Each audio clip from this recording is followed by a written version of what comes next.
encontro passado, a gente falou o quão importante é que os profissionais pratiquem o lifelong learning para se manterem competitivos no mercado e vimos também as habilidades e características de um líder do futuro. E hoje nós vamos nos aprofundar em como os líderes podem atuar diante das exigências cada vez maiores da sociedade e de investidores para que as empresas se posicionem diante das temáticas ESG.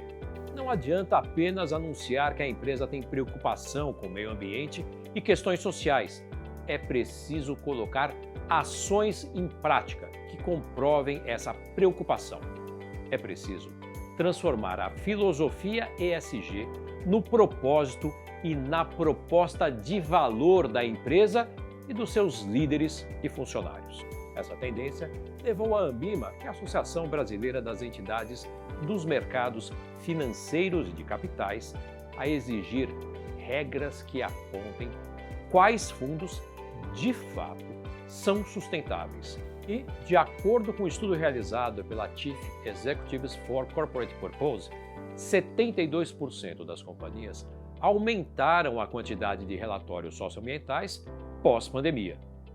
Mas criar e disseminar uma cultura mais diversa e sustentável para a organização pode ser um dos grandes desafios atuais dos CEOs de grandes corporações, assim como definir quais serão os novos indicadores de sucesso que não podem ser apenas financeiros. E todos esses pontos, além de dicas e cases de grandes executivos, serão comentados nesse segundo encontro do Maratona Gestão de Valor. Para lhe guiar durante todo esse processo, comentar sobre esses dilemas e desafios e trazer dicas de executivos e práticas de grandes empresas, teremos a participação da Estela Campos e da professora Maria José. A Estela tem mais de 20 anos de Valor Econômico, o maior veículo de finanças e negócios do Brasil, atua como editora de carreiras e foi a idealizadora do Prêmio Executivo de Valor, que homenageia também há mais de 20 anos os mais importantes CEOs do país, como Roberto Setúbal, do Itaú, e Tânia Consentino, da Microsoft. Já a professora Maria José, psicóloga, mentora, tem doutorado em Psicologia Social, é professora titular da FGV-AESP, atua há mais de 30 anos com os temas de gestão de pessoas e liderança e coordena um núcleo de estudos em organizações e pessoas. Olá, eu sou a Estela Campos, eu sou editora de carreira do jornal Valor Econômico e a gente teve lá nas nossas primeiras aulas abordando o tema do lifelong learning, que é o aprendizado para a vida toda, e também o que se espera do líder do futuro. E hoje a gente complementa esses temas abordando o ESG na liderança, que são as melhores práticas, né, ambientais, sociais e de governança, e como isso vem sendo uma demanda aí da sociedade, dos investidores, dos acionistas, e como que ela se apresenta aí para os líderes hoje, né? Então, eu sou a Maria José Tonelli, sou professora na Fundação Getúlio Vargas, prazer estar aqui de novo com você, Estela. E eu queria dizer assim, acho que dentro dessa questão que você trouxe, eu acho que tem uma questão que diz respeito à governança corporativa, né? Quando a gente está falando do ESG, eu acho que são vários atores envolvidos, né? Eu acho que a gente tem os conselhos, a gente tem os CEOs, né? E que precisam atender a todos os stakeholders. Então, eu acho que a governança corporativa, dentro desse contexto, ela é essencial, ela é fundamental. Quer dizer, precisa ter um alinhamento entre conselhos, CEOs, aquilo que é divulgado, inclusive, internamente, na cultura das empresas. Acho que a gente pode depois avançar um pouco mais nisso, né? Porque, como a gente falou também, como a gente já comentou na primeira aula, existe hoje uma exigência dos consumidores, dos funcionários, dos agentes reguladores, né, assim, dos investidores, das comunidades locais, para que, de fato, né, a gente possa ter aí um cuidado, né, assim, com o ambiente, um cuidado com a sociedade. E aí o G, né, da governança me parece que é o pilar que sustenta, né, as ações e as práticas que podem ser conduzidas nesse... Não sei se você está de acordo, mas eu caminharia por aí. Assim. Com certeza, eu acho que essa organização interna é muito importante para dar sustentação às ações, né, que vão, né, mostrar aí, ó, como a empresa lida com o ESG. Porque o ESG hoje tem a ver com marca, tem a ver com a reputação da empresa, né? A empresa, como você bem colocou, ela fala para além dos seus muros, né? A empresa está falando com a comunidade que ela atua do lado, ela está falando com toda a sociedade, né? E hoje os riscos financeiros, né, de você não adotar as práticas, né, de sociais e ambientais, eles também começam a aparecer, né? A gente tem um estudo, né, da gestora de ativos, né, a BlackRock, que mostra que investidores de 27 países, incluindo o Brasil, né, pretendem dobrar os recursos alocados em sustentabilidade até 2025. Né? Então, quer dizer, grandes fundos e bancos perceberam que a longevidade, né, dos investimentos pode estar em risco se você não olhar para as questões de sustentabilidade. A gente fez um guia, né, sobre o ESG para o valor, né, na edição de 2021 do Executivo de Valor, no anuário, em que vários executivos, né, que foram premiados contaram um pouquinho das suas experiências, né, nas suas empresas e o que eles pensam sobre o ESG. Né? E o Guilherme Benchimol da XP, ele coloca muito simples, assim, quer dizer, os investidores não querem mais comprar uma empresa que polua o meio ambiente ou não esteja numa direção de ESG de médio e longo prazo, porque são decisões, né, que não são de curto prazo. Né? Eu acho que uma coisa importante é isso, né? Quando você está olhando o ESG, você está olhando para frente, né? O que vai impacta hoje, mas vai impactar amanhã, né? E acho que isso, Stella, se me permite, acho que muda um pouco também algumas concepções do que é o business, né? Porque é claro que o business tem que atender a métricas de lucratividade, etc. Mas acho que hoje também, além das métricas de sucesso, né, assim, nas vendas e no lucro, é necessário que a gente tenha métricas não financeiras. Acho que é isso que está sendo cobrado. Né? E acho que isso está sendo cobrado de uma maneira assim, muito forte por toda a sociedade. Né? Existe, inclusive, uma crítica muito grande que se faz àquilo que é chamado de greenwashing, né? Aquilo que você diz que faz, mas não faz mesmo. Né? Então, eu acho que essa questão ela é uma questão relevante hoje. Né? E dentro dessa coisa que a gente estava conversando, da governança ainda, voltando para esse tópico, né? Porque eu acho que é o que sustenta os outros dois pilares, eu posso estar enganada, mas eu acho que tem uma sustentação forte, eu acho que tem uma questão que é a estrutura interna, né? Com os boards, com os CEOs, e aí repercutindo a cultura para toda a organização, né? E, de outro lado, acho que também tem que ter uma governança externa, né? Que é com accountability, que é com transparência na divulgação das informações. Acho que isso hoje é cobrado, inclusive, pela B3, né? Assim, pelas empresas que estão na B3. Você tem que realmente declarar o que de fato está acontecendo. Né? Então, acho que tudo isso que a gente está falando, e eu acho que a gente é um entusiasta de que isso seja cada vez mais praticado, né? Eu acho que essa questão da transparência é fundamental. E hoje existe a questão das metas, né? Eu acho que internamente as empresas têm que alinhar metas muito claras e são transversais, né, a todas as áreas da empresa. Né? Porque o que é o ESG? Ele tem que estar presente em cada pequena decisão que o executivo toma numa empresa, de qualquer área. É o executivo de compras, é o executivo de RH, é o executivo de negócios. Todo mundo tem que ter isso no seu, né, muito claro. A empresa tem que deixar isso muito claro e o CEO tem que viabilizar para que essa mensagem esteja muito clara para quem está trabalhando ali. Até onde isso vai, como que isso vai. Né? Se eu puder acrescentar, você falou de compras, né? Eu trabalhei numa pesquisa, inclusive em parceria com a ONU, né? Com a ONU Mulheres aqui e nos Estados Unidos, que era justamente para entender como é que estava essa questão da inclusão de grupos minorizados na cadeia produtiva das grandes empresas.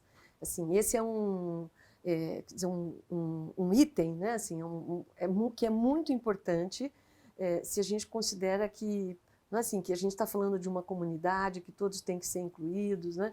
E é, inclusive, né, assim, uma categoria de avaliação do prêmio WEPS, né, do Women Empowerment Principles da ONU. E aí o que a gente observa é que isso que você estava mencionando é extremamente importante, né, assim, que essas diretrizes possam cascatear por toda a empresa, né, assim, e chegar de fato, assim, em todas as áreas, porque nem sempre chega. Muitas vezes, né, até o CEO está super comprometido. Ele está comprometido, né, assim, de corpo e alma, né? Mas nem sempre isso consegue, né, assim, se desdobrar para as outras áreas. Né? Então, acho que essa questão, né, assim, de como se faz a disseminação dessas informações, dessa comunicação, enfim, dessa filosofia, né, é um tópico que eu acho que está dentro aqui também, né, do ESG. E mais que isso, né, também tem um executivo de valor que observa aí no nosso guia, ele fala o seguinte, eu acho que foi o André Bismarck, ele fala que você precisa ter um ambiente dentro da empresa onde também o funcionário possa levantar a mão e dizer, olha, isso que vocês estão fazendo não está de acordo com o que a gente quer de ESG, das nossas melhores práticas para essa empresa. Então, criar um ambiente de segurança psicológica onde você possa dizer, você possa ir contra, você possa... Quer dizer, é toda uma cultura, uma transformação cultural que precisa acontecer, né? Sim. E eu acho que é isso, né? Tem que estar na estratégia. A Tânia Conceitida, ela falou o seguinte, o ESG ele tem que ser incorporado na sua estratégia de negócios, porque faz parte do negócio, né? E ela fala mais, ela fala assim que essa economia, transição para o baixo carbono, ainda vai virar um grande negócio nas próximas décadas, vai dar muito dinheiro para as pessoas. Então, assim, você está falando sobre coisas que importam, mas que não estão desconectadas do lucro, da lucratividade, mas elas são conectadas com outros propósitos, né? Que eu acho que essa é a mágica do negócio acontece quando você junta as duas coisas. Sim, né? sim. E acho que nesse contexto também, acho que se a gente pensa no papel da área de gestão de pessoas, né, eu acho que esse é um tema extremamente importante. Né? A área de gestão de pessoas tem um papel, né, assim, de fazer a disseminação do que são valores né, assim, do ESG por toda a empresa, né? E trabalhar a cultura. E eu acho que é algum tópico que a gente pode conversar mais para frente, mas trabalhar a questão da cultura hoje, num mundo pós-pandemia, essa é uma questão bem especial. Bem diferente. Bem diferente, né? Mas eu acho que quando você fala do RH e a participação dele na ESG, eu acho que ele é tão importante, se você pensar na questão da diversidade, né? É o RH que vai estar ali na política, na linha de frente, recrutando pessoas, que vai ter a preocupação em ter candidatos diversos, vai ter a preocupação de incluir depois essas pessoas. Eu acho que ele é uma ferramenta importante ali para o senhor para viabilizar toda essa estratégia. Sim, porque né? como é que você faz, né, assim, a disseminação? Né? E olha, tem um dado interessante aqui que eu separei, que é o seguinte, tem uma pesquisa da Brunswick, que é uma consultoria, né, que foi feita em 13 países, incluindo o Brasil, uma pesquisa grande com 6.500 funcionários, e quase 90% de todos os funcionários entrevistados esperam que os seus CEOs se comuniquem nas redes sociais, falem, se posicionem sobre a Covid. 82% que eles tenham iniciativas de diversidade e inclusão. 72% que eles se posicionem ainda sobre questões sociais. Quer dizer, os funcionários querem que o seu CEO esteja comprometido com as questões. Seja ativista, né? Que ele seja um ativista. Que ele seja um ativista. Eles que ele esperam possa, isso. de fato, estar comprometido. Agora, né? qual é o limite que esse CEO vai ter? Até onde ele vai fazer? Como isso vai ser feito? Isso eu acho que não tem, né, Maria José? Uma resposta pronta ainda. Acho que ainda não. A gente está nesse movimento. Acho que a gente está nesse né? movimento, acho que a gente está experimentando, né? E acho que também tem uma questão humana dos CEOs, né? Porque eles também, muitas vezes, estão muito sozinhos na sua posição. Né? E essa condição de ser CEO, né, não é uma... Você tem que atender aos funcionários... Nem todo mundo gosta da exposição, né? Embora nem seja todo mundo necessário. gosta, você tem que atender o conselho, você tem que atender os seus funcionários. Então, os CEOs também se veem aí assim num contexto que não é do ponto de eles também não são super-heróis, nem sobre-humanos. Mas essa é nem uma nada qualidade disso, que a gente né? falou na outra aula, né? Sim. Assumir a sua vulnerabilidade, Sim, né? exatamente. Também é uma característica que hoje a gente aceita que o CEO não tenha respostas, É. né? Sim. E eu acho que as pessoas gostam, inclusive, quando há esse reconhecimento. Olha, de fato errei. Gostam de ver o CEO humano, né? É a humanização da gestão. Somos, né, todos nós erramos, né, assim, e a gente aprende com os erros, né? Uhum. Eu acho Olha, que... o Ricardo Botelho, que é o CEO da Energisa no nosso guia, ele fala o seguinte, que quando o CEO vai se posicionar sobre o ESG, você pode trazer as suas convicções pessoais? Pode, mas você tem que focar principalmente nas diretrizes daquela empresa que você está comandando. É isso que... E você tem que ver como que você vai dosar aquela informação. Por quê? Porque, assim, as pessoas têm graus diferentes de compreensão do que é essa agenda ESG, né? Do que são as questões. Então, assim, tem que se falar de uma forma clara, você tem que falar para todo mundo, você não tem que falar para um grupo específico que vai te entender naquele... Né? Então, e acho que esse é um tema interessante, né, que precisaria ser trabalhado, acho que em mais profundidade, né, assim, o que a gente quer realmente com o ESG? Né? Porque acho que a gente fala, mas assim, como é que isso se desdobra em conceitos, como é que isso se desdobra em práticas, quais são as experiências que as empresas estão tendo, como é que a gente pode compartilhar práticas, né, e melhores práticas nessa direção, né, que você mencionou, que foi feito no Executivo de Valor de 2021, né? Então, ainda nesse nosso guia, a gente, o Eugênio Mattar, né, que é o presidente ali do Conselho da Localiza, ele fala uma coisa assim, né? Quando eles escolhem uma Localiza, né, que é de aluguel de carro, lavar o carro com sabão biodegradável, né, que é mais caro, a companhia está dando uma mensagem clara para os seus funcionários. Né? A gente está fazendo isso porque a gente acredita que é melhor para o meio ambiente, ponto. Né?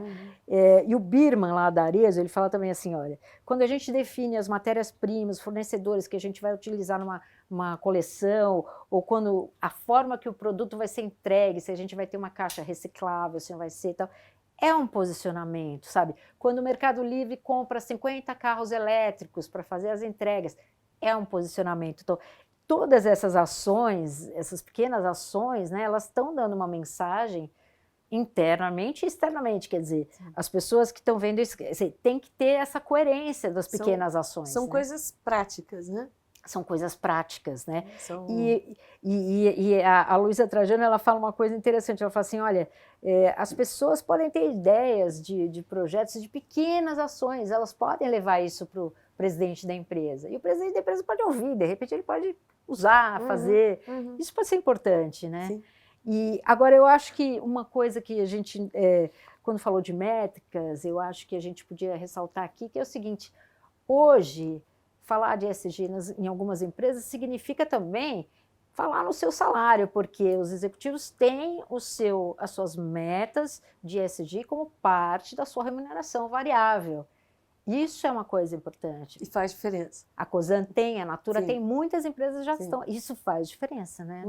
Sim. É uma modernização da remuneração variável, né? Recente, incluindo essas metas de diversidade, ambientais, né? Eu acho que isso né? Eu acho que é um estímulo forte para que haja um comprometimento, né?